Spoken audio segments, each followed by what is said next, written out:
আসসালামু আলাইকুম। Welcome to Noor academy. আপনাদের সবাইকে অসংখ্য ধন্যবাদ। আজকে আমরা দেখব কিভাবে একটি পিকচার অথবা ছবির ঘাট যদি বাঁকা থাকে তাহলে সেটাকে সোজা করে পাসপোর্ট সাইজের জন্য সুন্দর একটি ছবি তৈরি করব। আমরা আজকে এই কাজটি দেখার আগে চ্যানেলটি অবশ্যই সাবস্ক্রাইব করে দেব। ভিডিওতে একটি লাইক, কমেন্ট, শেয়ার করে দেবেন, এমনকি সাবস্ক্রাইব করে রাখবেন যাতে নতুন নতুন ভিডিওগুলো সবার আগে আপনার কাছে চলে যায়।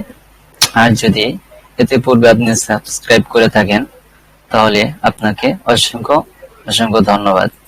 আসুন তাহলে আমরা কাজটি দেখি। আমি আমার কম্পিউটার থেকে অ্যাডোবি ফটোশপ 70 ওপেন করে নিচ্ছি।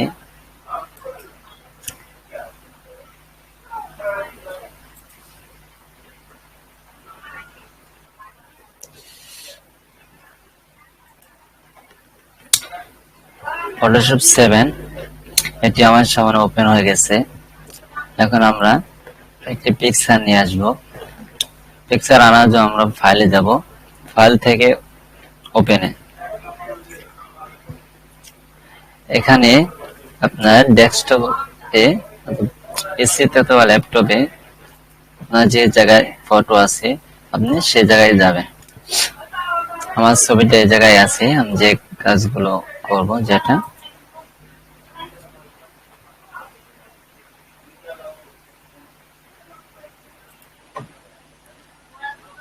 ছবিটা নিয়ে আসলাম। আমরা দেখছি এই ছবিটা ঘাটটা একটু বাঁকা আছে। আমরা এখানে এটাকে কিভাবে একটু সোজা করব, সোজা করে ফটোটা আমরা দেখতে সৌন্দর্য দেখা যাবে, কি একটা পাসপোর্টের জন্য সাইজ হবে সুন্দর। ছবিটাকে আমরা আগে ক্রপ করে নিচ্ছি।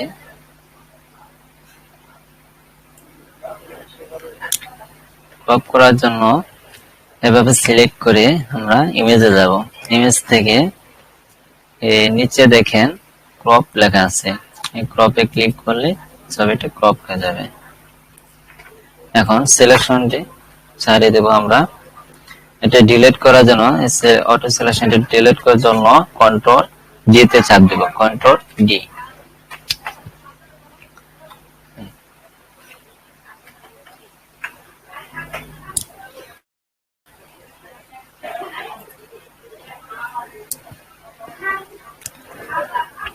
আমরা চাচ্ছি যে এই ছবিটা এখন এই ঘাটটা যে বাঁকা আছে এই অংশটুকু এভাবে একটু সোজা করে দেব ডান দিকে। এর জন্য আমরা যে কাজটি করব, এখান থেকে এই লেসো টুলটি নিব। এই লেসো টুলের মাধ্যমে আমরা এভাবে সিলেক্ট করে নেব আমরা যে অংশটুকু সোজা করতে চাই।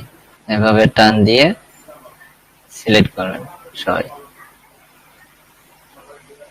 এভাবে আমরা সিলেক্ট করে নিলাম। সিলেক্ট করার পরে আপনি কিবোর্ড থেকে কন্ট্রোল টি তে চাপ দিবেন। আমি কিবোর্ড থেকে কন্ট্রোল টি তে চাপছি। কন্ট্রোল টি তে চাপার পরে দেখবেন সিলেকশনের চারপাশে ঘরের মতো চারটা দাগ আসবে। এটাকে আপনি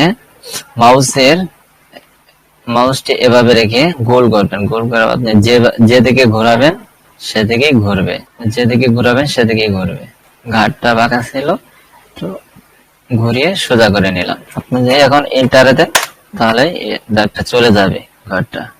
আমরা একটু সিলেকশনটা একটু ডিলিট করে দেখি হলো কিনা।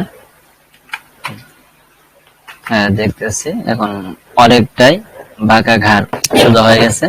এখন দেখেন আমি এভাবে দেখতে কেটে নিয়েছি। এখানে কাটার পরে জায়গা মাঝখানে একটা সাদা চিহ্ন হয়ে গেছে। আর এই সাদাটা কিভাবে আমরা ফেলে দেব, পিছনে ব্যাকগ্রাউন্ডটি আগে চেঞ্জ করে নিই। ইমেজটা আমরা আবার ক্রপ করে একটু ছোট করে নিচ্ছি।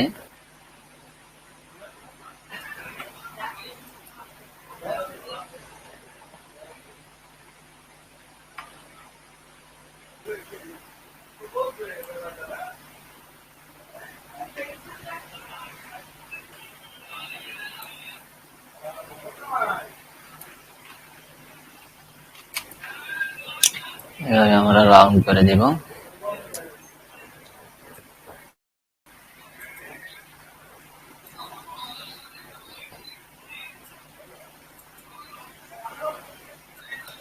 জুমটা আউট করে নিলাম। আউট করার পর আমরা এখান থেকে বাইরে যেভাবে ক্লিক করব, ক্লিক করে কন্ট্রোল চাপ দিয়ে আমরা এন্টারে ক্লিক করব, সিলেক্ট হয়ে যাবে। এখন আমরা নিব এই অটো সিলেকশনটি। সিলেকশন নেওয়ার পরে আমরা ফেসের উপরে রেখে এভাবে মাউসের রাইট বাটনে ক্লিক করব, ক্লিক করে এই ফেদারে যাব, এখান থেকে ওকে দিয়ে দেবেন। দেওয়ার পরে অটো সিলেকশনটা ব্যাকগ্রাউন্ড পুরোটা সিলেক্ট হয়ে যাবে। এখন ব্যাকগ্রাউন্ড পুরোটা সিলেক্ট হয়ে গেছে। এখন আমরা ব্যাকগ্রাউন্ডটি চেঞ্জ করে নিচ্ছি, কিবোর্ড থেকে ব্যাক স্পেস। ওকে, আমাদের ব্যাকগ্রাউন্ডটি চেঞ্জ হয়ে গেছে। এখন আমাদের এই যে ফাঁকাটুকু করতে হবে। সিলেকশন ভরে আমরা যে জায়গায় নিয়ে ছেড়ে দেব, সিলেক্ট করার পরে আমরা মাউসের লেফট বাটনটি চাপ দিয়ে আমরা যে জায়গায় ছেড়ে দেব ওই কালারটাই হয়ে যাবে, চেঞ্জ হয়ে যাবে। কালারটা সাদা জায়গাটা পুরো হয়ে গেছে। কন্ট্রোল দিয়ে দিলে সিলেকশনটা ছেড়ে যাবে। আমরা একটু জুমটা আউট করে দেই। আর আমরা দেখতে পাচ্ছি যে ছবির ঘাটটা অনেক সোজা হয়ে গেছে। এভাবে আমরা যে কোনো পিকচারের ঘাট যদি একটু বাঁকা থাকে তাহলে আমরা সোজা করে দিতে পারবো। পিকচারটিকে করে দিচ্ছি।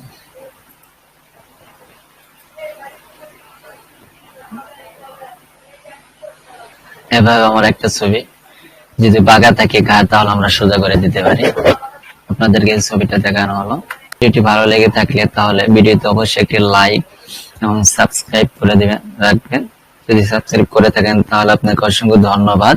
অনলাইনে ছাত্র ভর্তি চলতেছে, অনলাইনে ভর্তি চলতেছে অফিস অ্যাপ্লিকেশন এবং গ্রাফিক্স ডিজাইন। আপনারা যদি চান তাহলে ভিডিওতে টেলিগ্রাম লিংক থাকা, ওখানে আপনি একটা কম্পিউটারে অথবা ল্যাপটপে থেকে আপনি মোবাইল থেকে লগ দিতে পারেন যদি আপনি ক্লাস করতে ইচ্ছুক থাকেন। জানিয়ে আজকে বিদায় নিচ্ছি। আপনারা